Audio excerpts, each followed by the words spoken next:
This is the Horse Radio Network. This is episode 128 of the Dressage Radio Show, brought to you with the generous support of Equestrian Collections.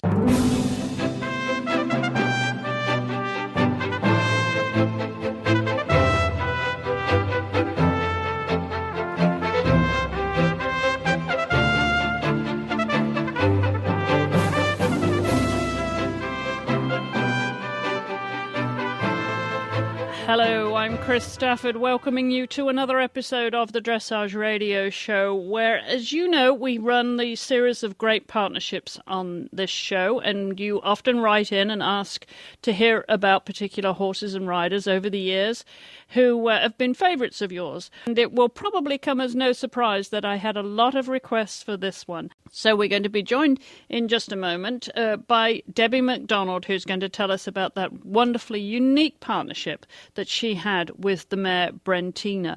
But before we hear from Debbie, I want to remind you about our valued sponsors here on the Dressage Radio Show, and that is Equestrian Collections, because it's definitely that time of the year for your horse's blanket to be pulled out again. Perhaps it's time for a brand new one. Well, Equestrian Collections has an extensive range of blankets for all weather conditions, from the popular horseware choices of Amigo, Rhino and Rambo models for turning out. When it gets colder, your horse will be ready with a brand new blanket from Equestrian Collections. And if you use the coupon code HRN at the checkout, you'll get another $10 off your next order of $100 or more.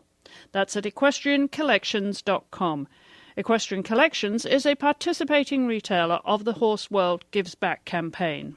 Well, joining me now is a regular on the Dressage Radio Show we haven't heard from for a little while, Debbie McDonald. Debbie, welcome back to the show. Thank you so much. It's great to be back. How are you? I am great. Thank you very much. In good form. Getting a little bit cold in your part of the world. You soon go west, though, to get away from that cold, though, don't you, to get to California? Yeah, we're going to go. We're going to go definitely, probably right after Thanksgiving. Sounds like a plan. Some nice warm weather. Yeah. Hopefully. Hopefully. Do you have snow there already, Deb, up in the mountains? Up in the mountains, they did get a little bit about a week ago, and it has stayed there. And we don't have any on the ground here, though, at the farm and the house. So we're not quite there yet, but it's definitely very close. Getting close. All right. Well, today, we've talked about a lot of things on the show, but the one thing we haven't done yet, and we've had by popular request as part of our great partnership series, people want to hear about the mare, Brentina, or Mama as you call her, because she obviously made her mark as one of the greatest Grand Prix dressage horses in this country, didn't she? Well, she did. She's definitely a very special lady and very dear to my heart for sure. So this is going to be a walk down memory lane. Let's start where it all began, Debbie, and how did you meet her? We had gone to the Fairden auction like we had, quite a few years in the past before that, and we always were looking for nice young horses, and she came in the ring, and she was just, even at 3, one of those horses that had just great presence and beautiful cadence. And so we continued to watch her through the week, and she was just rock steady even when the environment changed. She was definitely, one of those horses that didn't come in the ring, put on the brakes, rear up, spin around, run out the gate. And that's always been one of the things that we loved the most about buying the horses, is watching for that attitude. So she was like number 1 in the auction, which went in our favor because from what I understand, Christine Stulkelberg was interested in her, and there was a traffic jam on the Autobahn, and she did not make it. So she went for a bargain price, and she was definitely a lady's horse. I mean, she wasn't that big. That time she was just barely 16 hands. And so she was a perfect size to start with, and Bob had a great sense of feeling on her that she had something special. So we bought that one and another one at the same auction. He was a 4-year-old though, she was 3. And with the thought we would take them both home and see which one would work out best for Mrs. Thomas, Peggy, and then the other one would be for me. Well, so that was how that happened. Now, explain to everyone about your friendship, your relationship with the Thomases, how that came about, and when you went to Verden, were they with you looking for a horse, or was it just Bob, your husband? No, Perry was always very involved in that. In fact, he couldn't wait for the next one every year. He got very addicted, and became very. We all became very close with several people in the auction. And some riders we've kept very close with that went on and started their own businesses when they were riders there. So we had a long partnership with the auction, and it really was a special time of year when we would go. Started off that we would go in the elite auction every spring and every fall, and then as Brentina's got a little more successful in our routine would send us over to Europe or whatever, we very seldom did the spring auction anymore because we were usually away showing somewhere. So it ended up being the fall auctions that we would go to, but she bought it at I believe the spring auction.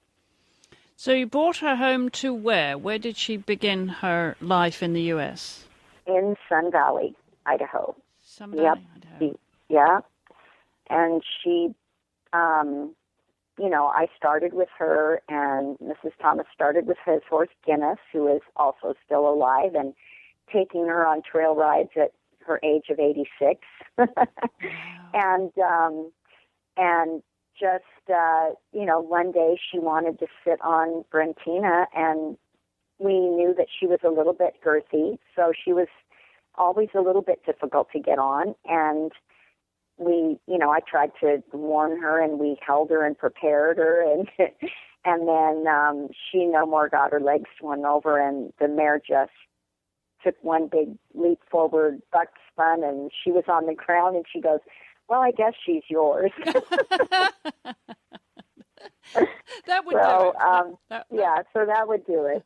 So that was the end of that partnership for them, and a great beginning for us. So it was, it was one of those situations that we never had, when we bought her, there were never any ideas of Olympic Games. I mean, at that point, what we were doing with a lot of the dressage horses were buying a few, selling a few, and keeping, I had Beau Rivage and a couple others that I had ridden up to the levels and took them as far as I could. And then Perry started to get a little bit of taste of these national championships and thought that was pretty cool to go back to Gladstone. So one thing would always lead to another goal that we never had planned. And then her biggest outing was the Pan American Games in '99. And that's when I think I realized that, wow, I think, when she went there and was so consistent and so rock steady, and the team again won the gold and I won the gold individual, then I realized that, wow, I think, I really have something that is incredibly special, because she hadn't been really tested. I'd taken her to Europe and trained with Klaus when I would take the other horses, and, Word Perfect, Donatello, and Beau Rivage, and she would come tag along, but she was still young enough that Klaus would watch her and say, she's going to be special, but we didn't do a ton of work with her at that point. She was 5 and 6 years old, and, so he would just watch her, but not have a lot of influence in the training aspect yet. But by the time she was reaching the Prix St. George I won, he was definitely more involved in the training. And then, before I knew it, everybody was saying, well, gosh, you guys should try for the 2000 Sydney Olympics. And we went, no, wait, hold on. She's 9 years old, and I think she needs a little more time than that. And so even though she had well started the Grand Prix, we felt it was in her best interest to not push that and hope for another chance later. And, whenever you do that, you always know that things can happen and that might not be a possibility that could come again. But we still felt it was the best decision for her. And that was always something that the Thomases were very, very, very adamant about. When Bob and I made a decision about what was best for the horse, they never would question that. And that's why I think our relationship has been so, long-standing and still stands 37 years for me, and it's been over 42 for Bob.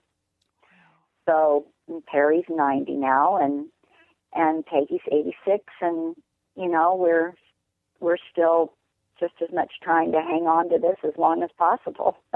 That is wonderful. Well, let's just remind everybody, she was foaled in 91, so she'll be 20 now, won't she? Yes. And she'll be 20, and she is by Brentina II, isn't she? Out of she is. Lisa Lot, yeah. Who's by Lungau. Uh-huh. And now, how big did she grow to? Because, I've met her a few times up. Now, she always looked quite big. And just tell us how big she finished up, and also how tall you are, because we know it was it was a great fit, but you weren't as tall as she was, were you? No, not quite. She's a little bit over 16 too, but she, as everybody knows, she's quite a full-figured woman. And I'm 5 foot. Full-figured woman. That's a very nice way of describing her. Yes. Now, how did she get her name? You've always called her Mama, haven't you? How did she get that? I can't even honestly remember. I think it started when we were once at Gladstone, and there was a dog that would come by and stand at her stall, and she's not like, if you walk up to her stall, she pins her ears and she gets all snarly, and she just, has this terrible look on her face, like she's just mean. And we later came to find out that she inherited that from her mother, obviously. The breeders came to visit us once in Germany, and I apologized. I thought, oh, my God, they're going to think that I beat her, whatever. And they just started laughing, and they said, no, that is her mother. And we found out that her mother was never rideable. They never could break her. Wow. And why they would breed her, I have no idea, but they bred her, and she had 2 foals, and one was Brentina, and the other one was Barkley, who was also an Olympic horse and went to the Olympics in Athens. So they were together in the Olympics in Athens, which was kind of a pretty cool thing for the breeders. But then the mare did die after that, I think giving birth. So there were only 2 that were foaled, and they were 2 very special horses. So it was very neat. But going back to why we named her Mama, there was this one particular dog that would go by her stall, and I would, I said to the owner, I said, be a little careful because she might just bite it, And all of a sudden she just started licking it, like crazy licking it. And then one time Klaus Balkenhol in his courtyard had this huge rocking horse for his niece and nephew when they were little kids. And it had a real mane and a real tail. It was the cutest little rocking horse you'd ever seen. And when Reuben would hand walk her in the courtyard, she'd drag him over there, and she would play with the tail and flip it up with her nose and, kind of, and I thought, God, maybe she would love to be a mama. And I think that kind of was the start of that mama thing. Because, and then everybody said she is a big mama, and she really was a big mama. That's exactly what she was, as you say. She was very round, and she looked maternal, didn't she? Yeah. Well, let's remind everybody. The fact that she had that kind of grumpy face, if you would open the stall door and you'd step in, she was always been very sweet and loving. You know, like we have this relationship where we give each other back rubs, and it's quite cute, you know. And she's not as grumpy as she really looks if you just open the door and go in with her. She hates you to touch her from outside. She's a woman who knows what she wants. She does. She really does know. Well, let's just remind everyone, when you mentioned the Pan American Games in 1999, of course, you came back with not just a team gold medal, but also an individual gold medal. So that was the dream start to your career with her. And then she went on to even greater things. Let's just go through her highlights, because you did the World Equestrian Games in Jerez, didn't you, in 2002? Picked up more medals? Yeah. Yes, we did. I think it was the first time the U.S. team had ever gotten a silver medal. And so that was a very, very exciting time. And we finished fourth individually. You know, there was a lot of talk in press at that time. Of course, you know, it seems like a lot of times in those countries, their rider seems to rise to the occasions and medal. And I think in that situation, I would have to agree. She should have probably gotten a bronze medal there, but it didn't matter because it was way more than we had ever expected. It was such a great fun team, and it was just fun to be a part of something like that. So that was really quite exciting. And if my memory serves me right, it was beautifully done. If my memory serves me right, there was Sue Blinks on that team, Gunter and Lisa, right? Yes. On that one? It was. Back in Spain. Gosh, 2002. So then you began your ascent in the World Cup, didn't you, to become champion? Yes. Following year. Yeah. Yeah. Tell us about that trip, because you weren't going to do that here at home. You wanted to do that overseas, didn't you? Yeah.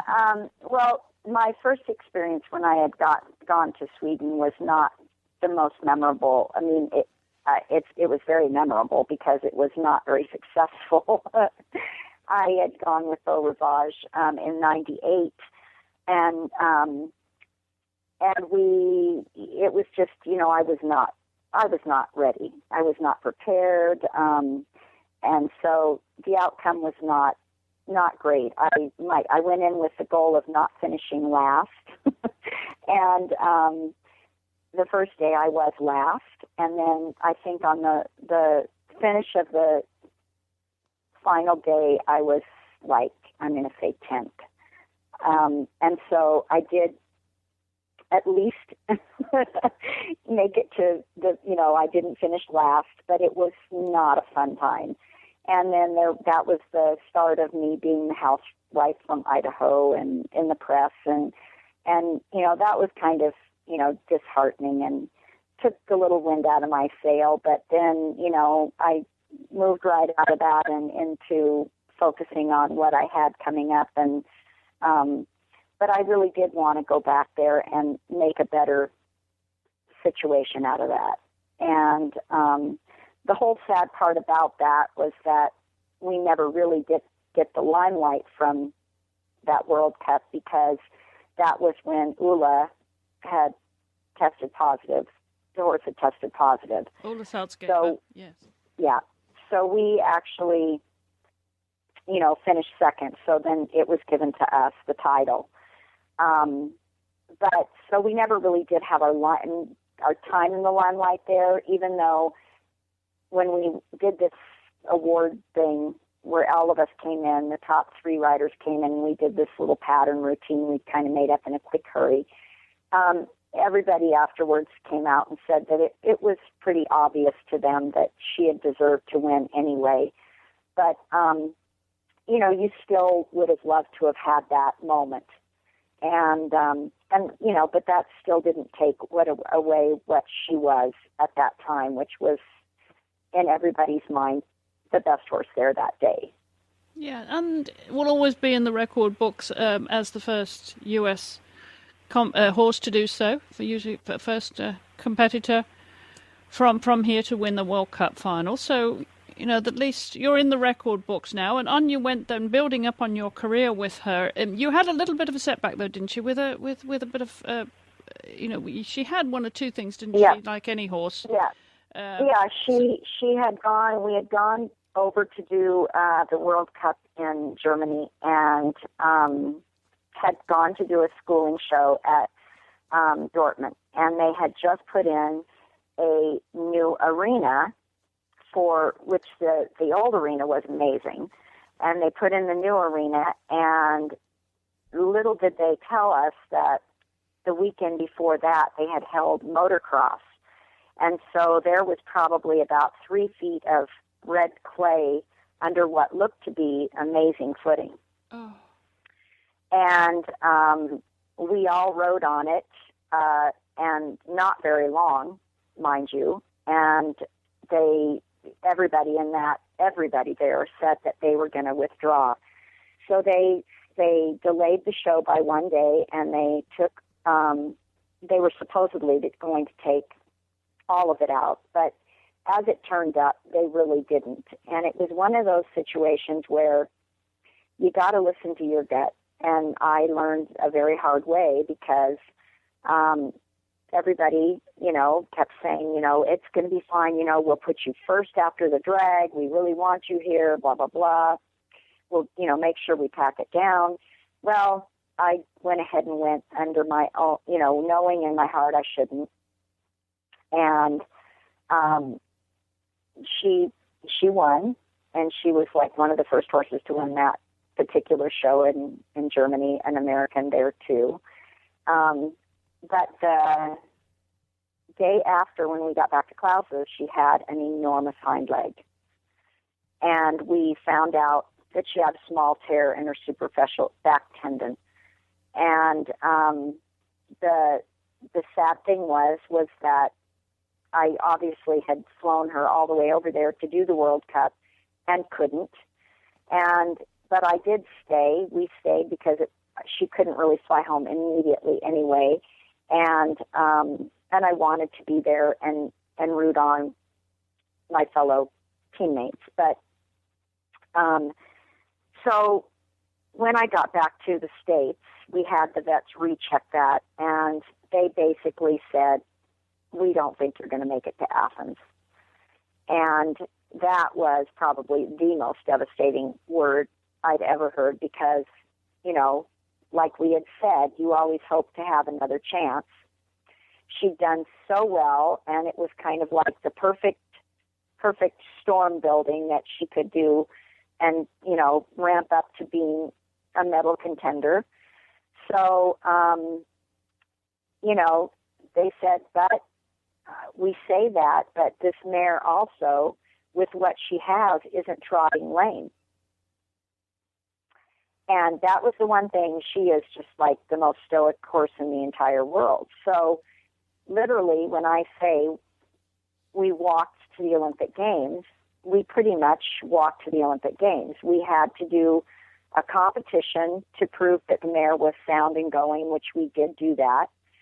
And then after that competition, again, we backed way off on the load, and it was healing. And it was, I would say it was 95% healed.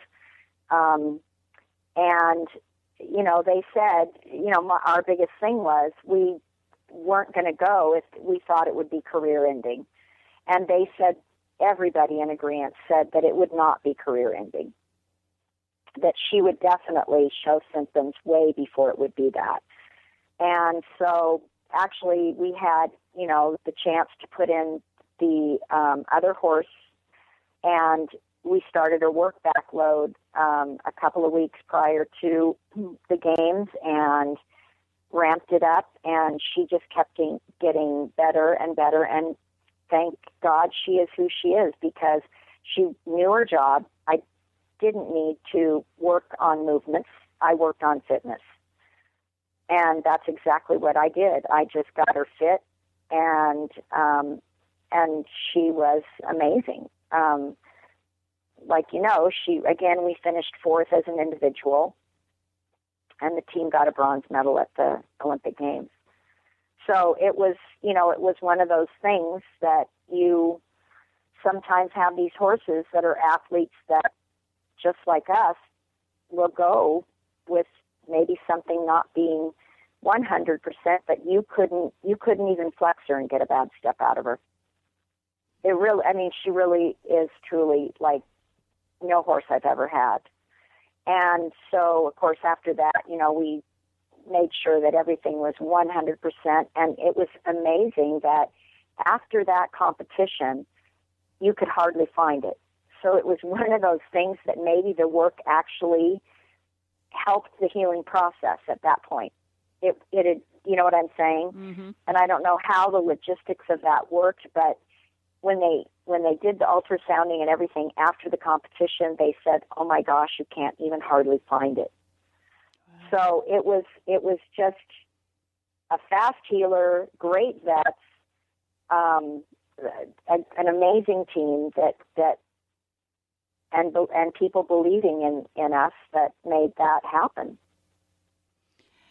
And as you said, you got the team bronze there in Athens, and then went on to get the 2 years later to Aachen to get the team bronze again. But then something else reared its head, didn't you? You had to withdraw. Then I remember being there, and I did withdraw that, and that was definitely that was something that was not related at all to what she'd had before, and I don't think that was ever conclusive, because I did get through the test, and I, in the warm-up, didn't feel a thing, and I personally didn't feel anything in the ring. But obviously there was some people that saw something in the extended trot, and I, as a rider, I couldn't feel it. It wasn't like a big hitch or anything like that. But after that, we did take her out back, and she was not 100%. So we did withdraw, and that was heartbreaking too. But of course, then you're just wondering what it is, and it ended up being nothing more than a strain. And I think that layup wasn't that long for her there. That, thank God, was not related to the first injury at all. That injury never did ever bother her again. Now, through all of this, I'm just thinking, you mentioned Ruben. Through all of her career, she's had Ruben by her side, hasn't she? Tell us how you found your groom, Ruben, because he's just been her best friend too, hasn't he? Well, yeah, absolutely. He would die for that mare. He worked for a local person here in Idaho, and was basically a one-man show that would clean 10 or 15 stalls, do snowplow, do landscaping. I mean, he had to do it all, and he was trying to start a young family, and he was looking for something more. And we brought him in, and, we were kind of looking for somebody that would and could be able to go on the road, and knowing that he had a couple of small children, we wanted to make sure that would be something that his wife and everybody was okay with. And his wife, Maria, is an amazing woman. And he absolutely said, we want to come. We want to do this. And he has been, I think, and still is, world-renowned. I mean, everybody knows Ruben. Every place I go, they still say, "How's Ruben? How's he doing?" And I'm hoping that if Adrian continues to do well, he will go with her as well. So he's still with us, but he is, Mama is his woman, and she loves her man. So it's a pretty special relationship that they have, and she gets treated just today like she did when she was in full competition. She gets groomed on, and the whole bit. I ride her every day when I'm not laid up myself or when I'm home, and then she goes out in the pasture all day, and then is walking the fence at 4:00 to come back to her stall. So she tells you when it's time to go out, and she tells you when it's time to come in. She's a woman who knows what she wants. Like I said, now, we cannot celebrate her life without that magical ride at the Las Vegas 2009, wasn't it, in the World Cup when you retired her. And you just brought the house down, didn't you? Well, that wasn't when I retired her. Oh, no, I mean, not when you retired her, but she did the 2000, I'm sorry, two occasions here. And, of course, and when you played to the crowd, I remember, with your music from Aretha Franklin's Respect, which you will always be known for. So there were two occasions, of course. But when you came down that center line, Debbie, I was there, and everybody there was like, wow! And you played to it. You got, just as you turned down that center line, you knew you'd got the crowd with you, didn't you, Mrs. McDonald? I did. That was all I wanted to do at that point in our career, because we had a couple of times in Spain and even Athens that the mayor. There were several people that felt that she should have had a medal there as an individual. And whether you did or didn't matter. But, I'd had the Gershwin music, which I loved, Perry loved. But I needed something that was going to, kind of revive me and get me excited about doing this again. And I kind of thought, it's not about what the judges want anymore for me. It's about, I want to entertain the public, and I've got a horse that I can do that on. Yes. And if I can do it tastefully, then maybe they'll reward it. Maybe they'll hate it, but you know what? I don't really care. It's in Terry Thomas's arena. It's in Las Vegas. What a better place to have fun. Yes. That was 2005, wasn't it? 5, yeah. Yeah, it was. And, it was just one of those occasions that, in my mind, leading all the way up to this, the whole making of it with Terry Gallo and everything was a vision of exactly what happened. And it was kind of like a kid dreaming of being in the Olympics and standing on the podium. It was like I had a vision of coming down center line and everybody just being with me, and just screaming and hollering, and the mayor being able to take it. When I turned down center line and that was happening, it was like, oh my gosh, this really is happening. I can't believe it. How often does something play out like that you plan so far ahead? And it was like, it was a goosebump moment. I mean, I could hardly hear the music because the crowd was so loud. And it was something that today, wherever I go, there's always somebody that says, I was there. Yes. I'll never forget that. And it didn't even matter where I finished, because I think that was a very memorable freestyle. And I will have my friends that call me, and they'll be driving in their car, and they'll put the phone up to the speaker, and it's Aretha Franklin. Yes. And they said, they're playing your music. You're in Brentina's music. So it's, those are memories that, will, always be with you, and things that people can't take away. And I think those are the parts that just, they live forever.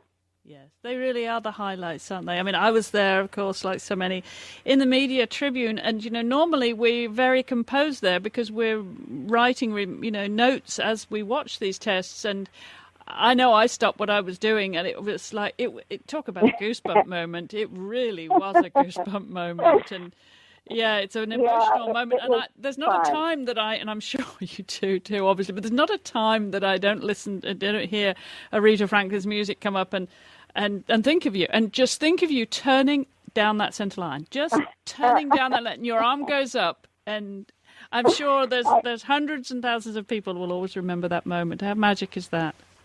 I know, it was very magical, and it's funny how then, when you're in that moment, you're laughing and you're crying and you're everything, all these emotions, and now, I see Perry sitting in the lounge sometimes at 90, trying to keep those memories, and he'll be playing that in the lounge, and it makes me almost cry talking about it. I can't even watch it because it was so magical. Yeah. But now that it's gone, you even appreciate it more. Oh, well, yes, and because it's such a strong memory, and you'll always have that, and it was exactly. and it was an amazing relationship that you continue to have with her too. But and we've talked about this before, Debbie. You know, remember in California, I came to do film a piece with you. Do you remember? Yeah. And I'll never forget watching you and thinking, gosh, what an amazing relationship you two have. You just, for a big mare and, you know, someone who's not as tall as she is, to put it politely. I mean, you had the disadvantage of having, you know, because she's round, you know, yes. she's a woman of shape, as you said. Yes, very much so. But you just, I mean, and you would say to me, what do you want to see, Chris? Do you want me to do a piaffe or a post? Whatever we wanted to do, you were so obliging. You were just really so gracious. And but what was magic was that you would just turn that on whenever you wanted it. She said, "Okay, what do you want me to do, Mum?" Yeah, from just a long rein walk, just pick up the reins, and there it was. And there it was. Talk about magic. And it's still today. I mean, I have to tell you about one more magical thing that just happened was in August, Perry, and it was actually on my birthday of all days to have. 4 men celebrated their 90th birthday party at River Grove, and it had been planned. There used to be 5 of them, and since their 75th, they were celebrating every 5 years their birthdays. And 4 of them have made it to 90, and they had about 700 people at the farm. And Perry would always watch me in the morning, and he'd come and watch his horses, and he'd watch me ride Brentina, and he'd always chuckle, and he goes, "I think you ought to take her back into competition. She looks as good as any of those still today." And I'm going, yeah, Perry, you know, but she is 20, and, you know, I don't think that's very smart, and I'm just trying to play along with him. And anyway, I'm thinking about this party in the back of my head, and she's not really that fit. And I don't really play any lateral stuff, but she loves to do a little piaffe massage, and she loves to play with her tempies. And then I get up off my seat and we gallop a little. And I mean, it's just all fun. Mm. But I told everybody, and I asked Jane if she thought it would be okay, because Perry was having Adrian and another couple of the clients just ride a little during cocktail hour. So I said, "Okay, Jane, this is what I want to do for Perry's party." I said, "I really want to keep it a secret, but I said, I want to come out and do that freestyle one more time for Perry." And she goes, "Oh my God, do you know how much that would mean to him?" So we kept it a secret, and the barn was open, and we had actually moved nobody knew horses that well at the party. So we put a chestnut gelding in Brentina's stall because Reuben had braided her, and we didn't want Perry to notice that she was braided. So we kept it hush-hush, and then after those last few riders came out of the ring, people started to move towards the indoor where the dinner was going to be served and the band and everybody. And Jane said, "Wait 1 minute, Dad. We have a surprise for you." You're going to make me cry now. You know they that. They started to play her music, and I came cantering in, and I came passaging in. I'm sorry, and I halted and saluted, and I thought this mare was going to jump out of her skin. She acted like she was 6 years old. I kept thinking in my mind, I'm going to take a walk break if I need it, because nobody will know.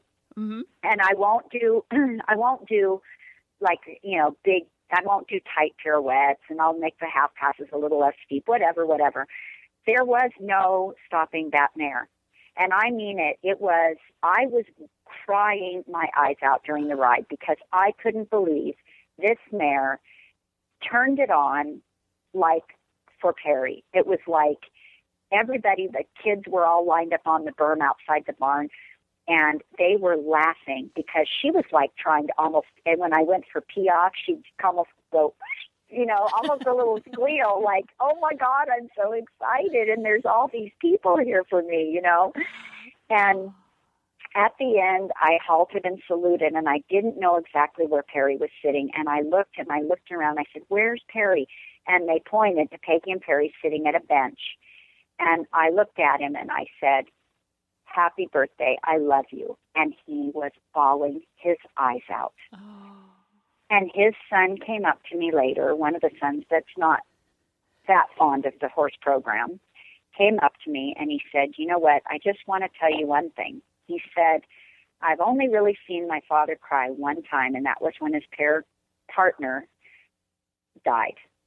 And he said, "I saw my father cry, and he said, I think I understand his passion for this now."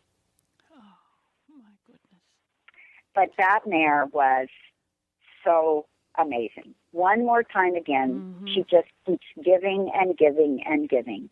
You know, she's just such a special horse. She is extraordinary. And she is. And it was so much fun to be able to do that for him. And he said to me that evening, he said, "That was the best birthday present anybody could have ever given me." Oh, did you have pictures? I know. Do you have a little video and pictures of that? You know, I need to there was somebody that was doing the videoing for the party, and there's a couple of still pictures that you'll see me kind of, there's one laughing, and then probably one I'm crying, and, you know, yeah, there are pictures. I just, you know, I have to get a hold of them. I've been gone so much, I haven't been able to get all that in order, but yeah, I'd love to do a little scrapbook for Perry for Christmas or something. Now, what about her biography? She's been made into a Breyer horse model already. Now, what about her video, her biography? How else are we going to memorialize? From Idaho to Athens. From Idaho to Athens, that video? Yes. Yeah. And, well, she has a couple yearlings, and we'll have to wait and see. Actually, today we're having the little orphan foal. He looks absolutely fabulous, but we're just waiting to see how he turns out because he's in a very gawky stage right now. But he literally, you can do anything you want with him. I mean, when I say anything, you can bring him in the barn, you can vacuum him, but he's so sensitive to like fly spray. So I think maybe that's a great combination. Maybe he's going to be really sensitive, but really sensible. So I'm kind of thinking that's the Kingston, and then there's a Damsey foal, and he is absolutely just stunning. But you know, it's all just kind of a crapshoot, the breeding program anyway. And we got those two. We were never successful with a Totoist foal, and anybody else that we tried to breed with. So that was kind of her little extra gift to us, and I think that was all, you know, and now it's to the point where I would never let her carry her own, because knowing her mother's history, knowing now that the second foal that was born, the mother had to be put down because he got stuck in the birth canal, and then the fact that she had colic surgery after I retired her, and she has nothing to prove. I've stressed over that mare's life and well-being for so many years that knowing that she would have a baby would probably give me a total heart attack. I don't think I could survive it. You don't need that kind of stress at your time of life. I don't need that kind of stress anymore. You know, I just love seeing her, and I don't want her to be away from me. And as long as she's healthy, she will continue to go to California with me, and she has a pasture there, and I will continue to ride her as long as she is sound and enjoying it. And I think that's what keeps her going. Mm. Yes, indeed. Well, what a wonderful story. You can tell her that she has a radio episode on the Dressage radio show dedicated to her. I will. And she will, I know, very much appreciate that people still think about her. They do, absolutely. Well, wonderful to hear you take us down memory lane, Debbie, and recount what a wonderful partnership that was. Truly belongs in our Great Partnership series. Thank you so much. Well, thank you for having us. We enjoyed it. And you'll come back and see us again soon, I hope. Absolutely. You just give me a call. We'll have you back on, and we'll be talking about training issues and all kinds of things. A lot happening in the sport now as we lead up to an Olympic year. Will you be heading over to the Olympics? Do you think, we're not going to talk anybody up right now. We don't want to spook anybody. Yes. But would you be going anyway? I probably will not go anyway, just because, unless something happens. Otherwise, it's just going to be too expensive, bottom line. Yes. And they have it spread out so much that it's even more expensive. So, we'll just wait and see what happens. But my plan, no, I do not plan on going. But I will watch it very closely. And just remind everybody that you do keep busy with your role with the U.S. Equestrian Federation now, don't you? You're traveling the country. I definitely am staying very busy with that, and we're having a little bit new of a program this year as far as I'm actually doing at the end of the year a week-long camp in October for the East and the West Coast. So I'm very excited about that, and I'm going to be offering several different things that are going on during that week. So I'm pretty excited about it. And I think that, hopefully can grow into be more time and then maybe some Europe time eventually. And, we'll see. Absolutely. Well, we'll keep in touch, Debbie. Come back on the show anytime, and stay sound yourself, and have a wonderful Thanksgiving. Enjoy Thanksgiving, and, of course, getting to the sunshine of California. We'll no doubt pick up with you when you get there. Thank you very much. Thanks and thank you all the listeners that listen to our radio show. Thanks a lot, Debbie. Okay, bye-bye. Well, that's our show for this week. Don't forget to check out our show notes at dressageradio.com. Follow us on Facebook, if you will. Leave your comments there, and also on Twitter at Horse Radio or Chris E. Stafford. You can check out all our offers, too, on our website at dressageradio.com. You can also send me an email to chris@horseradionetwork.com if you are or would like to be a young reporter under 20 years of age to report on your show from anywhere in the world. Don't forget, if you've got any more ideas about great partnerships, you can send me an email too and let me know who you would like us to have on the show. Or you could post those on our Facebook page, of course, as well. Don't forget also to check out the Equestrian Legends show at equestrianlegends.com, where I talk to horsemen and women from around the world and around the horse sports and disciplines. So do catch up with me there at equestrianlegends.com.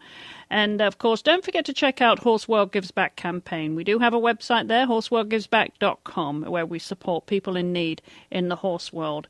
Well, that about wraps it up for this week. Again, my thanks to Debbie McDonald, to our sponsors, Equestrian Collections, for making this show possible.